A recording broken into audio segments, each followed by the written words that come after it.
Assalamualaikum warahmatullahi wabarakatuh. Jumpa lagi kita berjumpa dengan saya Arif Rahutomo atau Arif RH dalam rekaman video iseng Reborn.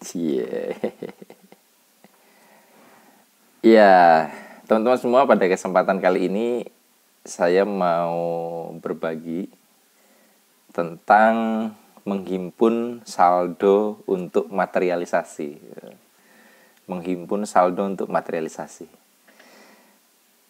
Saya pernah singgung ya, dan mungkin ada banyak di antara Anda yang memahami kata materialisasi. Material itu sesuatu yang wujud nyata, fisik ya. Jadi kalau materialisasi itu proses bagaimana mengkonversi dari yang tidak nyata menjadi nyata. Nah, contoh-contohnya adalah misalnya bagaimana mengkonversi keinginan-keinginan kita di dalam hidup sehingga menjadi satu realitas di dalam hidup Anda. Misalnya Anda pengen berhasil, pengen hutangnya lunas, pengen hidupnya lebih berkualitas dan seterusnya. Nah, saya termasuk cukup lama ya mengeksplorasi, mencari ya untuk mengeluarkan diri sendiri dari keadaan sulit ya dalam hidup, sehingga belajar banyak hal tentang materialisasi. Saya pengen bisa gini, pengen bisa gitu, dan seterusnya. Nah, sampai akhirnya pada satu titik saya akhirnya menyadari satu kesalahan fatal. Saya tidak memahami bagaimana mekanisme dalam tanda kutip perbankan di alam semesta. Jadi ada sistem yang mirip-mirip perbankan di alam semesta itu. Jadi gini, banyak yang nanya ke saya, Mas Arif, saya sudah visualisasi, saya sudah belajar teknik loa, saya sudah melakukan sugesti, saya sudah berdoa, saya sudah macam-macam, tapi kok kenapa ya keinginan saya tidak juga menjadi nyata, kayak gitu. Nah, mungkin juga Anda nonton video-video saya juga mempraktekkan tentang getarannya begini begitu ya, sampai dengan video ini sebelumnya Anda tidak merasakan satu dampak materialisasi yang besar. Nah, video ini akan menjawab itu. Jadi, bagi saya, dalam pemahaman saya, kita tuh hubungannya dengan semesta itu seperti kayak kita berhubungan dengan perbankan. Kita adalah nasabah semesta, nasabah bank semesta. Sekarang gini, kalau misalkan Anda urusan dengan bank, kemudian Anda punya kartu ATM ya, kartu debit. ATM, alat apa nih? Alat untuk materialisasi ya. Dipas-pasin. Anda masukin ke ATM, lalu kemudian Anda mau ngambil duit. Berarti kan Anda mau mematerialisasi uang Anda dari yang tadinya cuma angka-angka di digital menjadi uang fisik. Kira-kira apa syaratnya supaya di mesin ATM itu keluar duitnya? Sederhana, saldonya ada apa enggak? Saldonya cukup apa tidak? Jadi kalau misalkan Anda sudah berusaha menarik baik lewat teller, baik lewat ATM dan tidak keluar duitnya, ya Anda tidak perlu heran. Pak, saya sudah materialisasi kok nggak bisa. Ya, saldo Anda tertekor gitu kok. Atau mungkin nggak ada saldonya kok. Saldonya nol kok mau maksa-maksa seperti itu. Mau pakai teknik apapun ya nggak bisa. Kecuali kalau Anda jadi maling untuk membobol ATM-nya. Tapi dengan cara normal ya nggak bisa. Jadi sebetulnya ya, yang perlu kita sadari tentang hal ini, perbanyaklah saldo, sehingga kapanpun kita narik ya selalu ada. Kapanpun kita menginginkan sesuatu, mematerialisasi, selalu ada. Nah, bagaimana caranya untuk bisa kita menghimpun saldo ini ya, menghimpun saldo materialisasi? Dalam pengalaman saya ada beberapa jalan ya.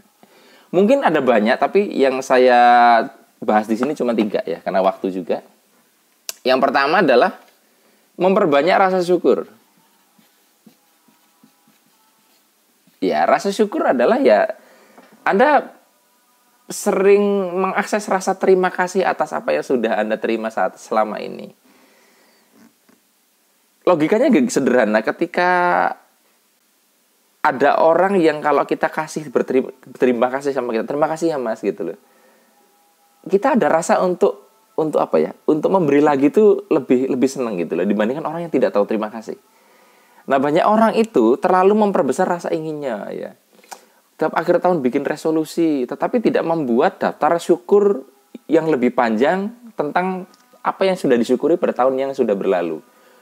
Sibuk membuat resolusi, dan resolusi akhir tahunnya selalu resolusi yang sebelumnya juga belum terrealisasi. Ya itu tadi, karena kurang rasa syukur. Seberapa hebat pun Anda menginginkan sesuatu dalam hidup, pastikan kadarnya lebih rendah dari rasa syukur Anda. Nah, banyak orang kebalik, rasa syukurnya itu sedikit. Akhirnya saldonya tekor, kurang syukur. Ya, jadi kalau Anda materialisasi sulit, Anda mungkin kurang syukur. Ya, sehingga saldonya tekor. Yang kedua adalah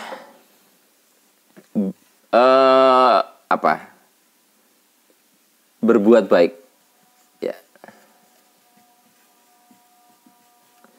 Berbuat baik ini apa saja ya, Anda bisa membantu orang lain, Anda bisa bersikap memanusiakan manusia, dan ini saya lihat bukan hanya kepada manusia, kepada alam. Anda melakukan penghijauan, Anda memunguti sampah di jalan ya. Anda baik terhadap hewan ya. Kemudian Anda berbuat baik kepada manusia, ini tentu ya, berbuat baik kepada manusia, terutama berbuat baik kepada orang tua dan seterusnya dan seterusnya. Jadi kalau misalkan Anda perbuatan baiknya kurang, ya saldo Anda tidak banyak gitu. Mau Anda mau pakai visualisasi macam-macam pun saldonya nggak ada kok gitu.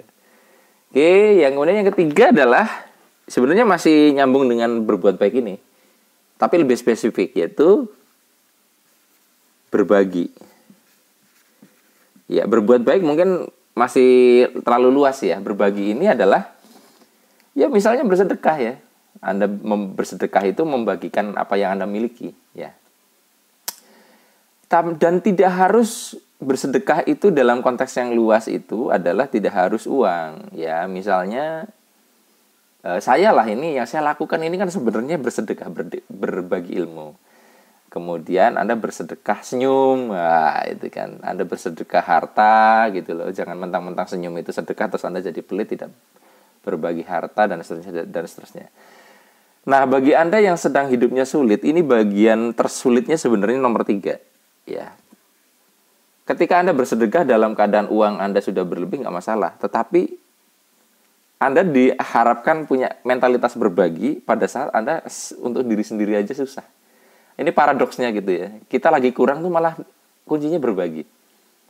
Nah, jebakannya adalah buat saya sendiri aja sulit kok saya suruh bersedekah. Ini ya udah, rasa syukurnya kurang, perbuatan baiknya kurang, berbaginya pelit gitu ya. Saldonya akhirnya minim tapi keinginannya bejibun gitu. Nah, ngaca diri lah kalau misalkan Anda dalam keadaan seperti itu. Nah, sebenarnya mungkin banyak sekali ya teman-teman untuk bisa memperbanyak saldo ini. Tapi saya kira 3 ini aja prakteknya seumur hidup berat sekali gitu ya. Nah, tapi prinsip saya adalah pastikan kita tidak menarik melebihi saldo. Ya.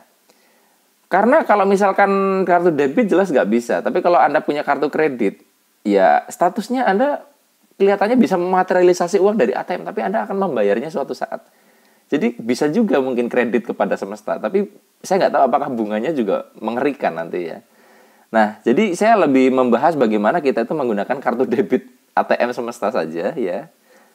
Nah, makanya saya kenapa tiap hari berbagi ilmu seperti ini? Karena gini, saya ngamatin kalau misalkan tidak berhati-hati ya, kita itu kadang menarik melebihi apa yang kita tabung gitu.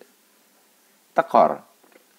Jadi memang saya punya training-training yang berbayar ya. Punya training-training yang berbayar. Nah, tetapi kalau misalkan semuanya saya cas duit, ya saya berikan satu harga di situ semuanya, maka saya sangat mungkin menarik banyak sekali ya. Dan saya akhirnya tekor saldo gitu loh. Makanya saya sering pesan kepada teman-teman saya yang juga praktisi pemberdayaan diri, trainer dan sebagainya. Ingat, jangan semua hal itu Anda bikin duit jadikan mesin uang ya. Jadikan ada sesuatu yang merupakan mesin untuk menabung ya. Bahkan kalau bisa menabung saldonya itu bisa untuk nanti ketika kita sudah berpindah dimensi.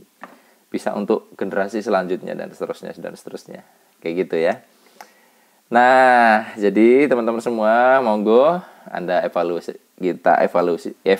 diri, kita ngaca diri, Ya jangan-jangan selama ini kita tuh terlalu nafsu untuk belajar teknik-teknik materialisasi, tapi lupa memperbanyak saldo sebagai bahan dasar untuk materialisasi itu sendiri. Hanya ini yang bisa saya bagikan pada kesempatan kali ini. Mudah-mudahan bermanfaat. Sampai ketemu lagi dalam rekaman video iseng rebornnya selanjutnya. Saya akhiri. Billahi taufik wal hidayah. Wassalamualaikum warahmatullahi wabarakatuh. See you.